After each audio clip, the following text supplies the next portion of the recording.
filha de Genuíno diz que pai não se arrepende e acha que paga o preço para fazer funcionar o governo Lula e Dilma. Então chega de ladainha. Marcola também não pode dar entrevista e não é preso político. Na minha coluna na Folha do dia 22 de novembro, escrevi: um dos bons fundamentos do cristianismo é amar o pecador, não o pecado. Fiel à tradição das esquerdas, o PT ama o pecado mesmo. O pecador é só o executor da tarefa em nome da causa. Leiam a peça As Mãos Sujas, de Sartre, escrita antes de o autor se tornar um comunista babão. É esquemática, mas vai ao cerne do surrealismo socialista. Muita gente chiou. Pois é.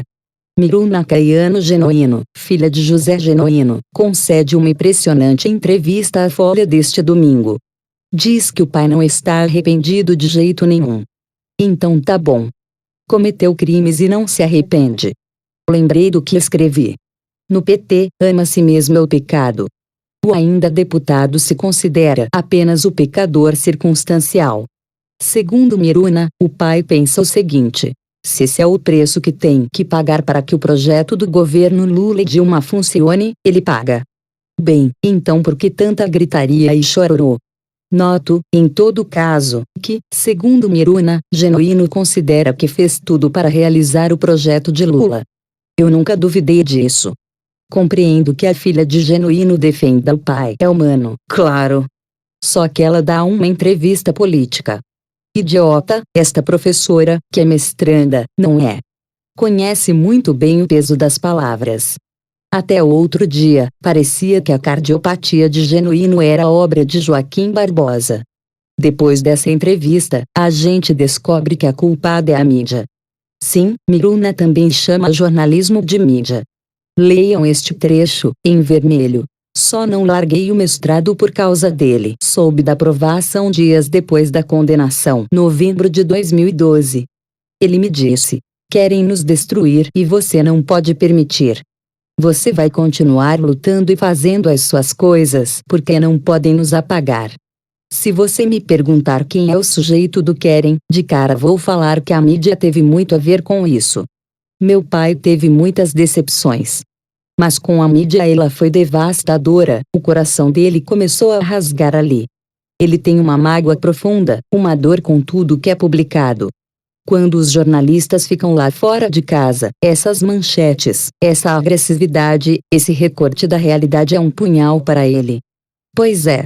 Genuíno, então presidente do maior partido do país, participou daquela lambança, teve o topete de voltar à Câmara, de integrar a Comissão de Constituição e Justiça, mas não queria que jornalistas se ocupassem dele. A entrevista, no que diz respeito à política, só louva o amor da filha, é patética do começo ao fim e chega a ser tola. Leiam este trecho.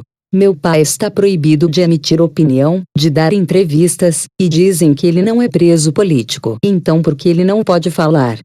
É preso político, sim. Meu pai foi condenado porque era presidente do PT. Fernandinho Beiramar e Marcola também estão proibidos de conceder entrevistas, e ninguém diz que são presos políticos. Genuíno, aliás, concedeu uma, já depois de preso. Está comparando os três, Reinaldo. Os crimes são diferentes, mas todos são condenados pela justiça.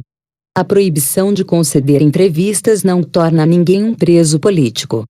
Errado, moça. Seu pai é um político preso. E não pode dar entrevistas porque é um preso, a menos que você ache que ele deveria ter esse privilégio por ser um político. Acha?